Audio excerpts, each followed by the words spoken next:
காவேரி ஒரு தனித்துவமான ஒரு ஆள், வித்தியாசமாக செயல்படுறாங்க, நல்ல ஒரு வித்தியாசமான ஹீரோயினாக இருக்காங்க அப்படின்னு நம்ம சொன்னதுக்கெல்லாம் சேர்த்து வச்சு உள்ளதுலே மகாமட்டியாக வந்து காமிக்கணும்னு முடிவு பண்ணி சில விஷயங்கள்லாம் பண்ணிகிட்டு இருக்காங்க. இன்னமும் வந்து வெண்ணிலாவை கூட்டு வந்தது கூட வந்து ஓகே. அதுக்கு பிறகு ஃபோனை தரையில் வச்சுட்டு இப்போ எதிர்த்த வீட்டுக்கு போனது, ஃபோனை கீழே டேபிளில் வச்சுட்டு மேலே போனது, அதுவும் ராகினி மாதிரி ஒரு ஆள் இருக்கும் பொழுது ராகினி ஃபோனே வரலையான்னு கேட்கும் பொழுது கூட டவுட் வரல அப்படிங்கிறதெல்லாம் நமக்கே லாஜிக் படி செட் ஆகலை. இதுக்கு நடுவில் வந்து இப்போ இவ்வளோ ஒரு ஹை வோல்டேஜான ஒரு ட்ராக்குக்கு நடுவில் குமரனுடைய கதாநாயகன் ட்ராக் போடும்போது நிறைய பேர் கீழே கமெண்ட் செக்ஷன்லாம் கமெண்ட் பண்ணுறாங்க, இது சகோதரிகளின் கதை, இந்த ட்ராக் வந்து எல்லா ட்ராக்கும் தான் வேணும் அப்படின்ட்டு. அது நியாயம்தான். ஆனால் எந்த இடத்துல இந்த மல்டிபிள் ட்ராக் காமிக்கணும்? நார்மலாக ஒரு விஷயம் போகும்போது 4 கதையும் காமிக்கலாம் நீங்கள்.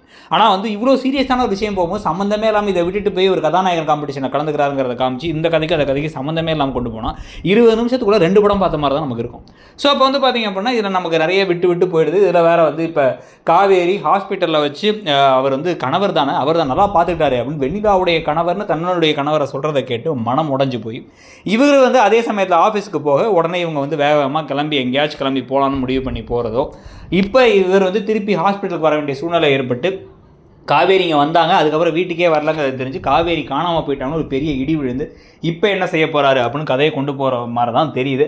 அப்படி இல்லாமல் சீக்கிரமாகவே இந்த இழுக்கிற கதையை முடிச்சுட்டு கொஞ்சம் சேர்த்து வச்சு அதுக்கப்புறம் நடக்க வேண்டிய கதைகளை கொண்டு போகலான்னு பார்த்தா அதுக்கப்புறம் எப்படி கொண்டு போகிறோன்னு தெரிலங்கனால இப்போ இழுத்துட்டு இருக்கோங்கிற மாதிரி போயிட்டுருக்கு. ஸோ அந்த ஓவராலாக அந்த கதை இப்போ போகிறத பற்றியும் அடுத்தடுத்து புது ட்விஸ்டெல்லாம் கொண்டு வந்துட்டு இதில் யமுனா நிவின் விவகாரத்தில் சின்ன பிரச்சனைகள், இப்போ குமரன் என்ன தான் வந்து காம்படிஷனில் செலக்ட் ஆனாலுமே வந்து கட்டி பிடிச்சார் ஒரு பொண்ணுன்னு வரக்கூடிய சண்டைகள்லாம் பற்றியும் கருத்து